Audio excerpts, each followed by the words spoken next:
আবারও হাইকোর্টে মুখ পুড়ল রাজ্য সরকারের। বাম সরকারের আমলে কলকাতা ট্রাম কোম্পানিতে নিযুক্ত 258 জন কর্মীর বেতন বন্ধের মামলায় জোর ধাক্কা।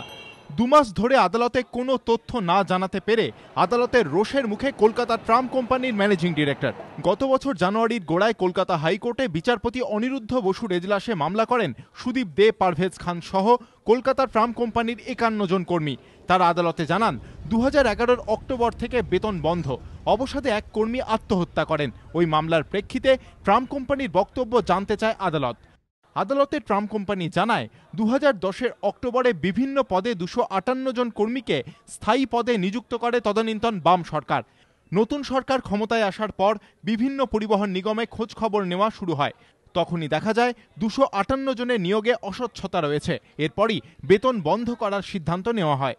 গত বছর 18 এপ্রিল আদালত নির্দেশ দেয় এই কর্মীরা যে বেতনে চাকরিতে যোগদান করেন সেই বেতন চালু করে বিভাগীয় তদন্ত করতে হবে।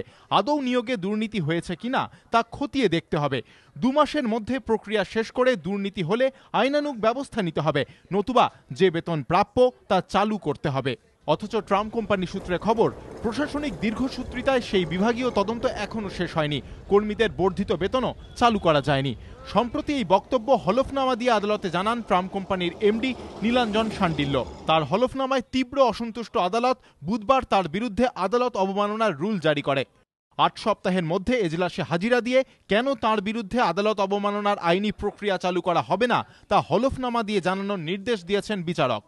এখন কলকাতা ট্রাম কোম্পানি কি পদক্ষেপ নেয় সেটাই দেখার। ধ্রুবজ্যোতি প্রামাণিক, এবিপি আনন্দ, কলকাতা।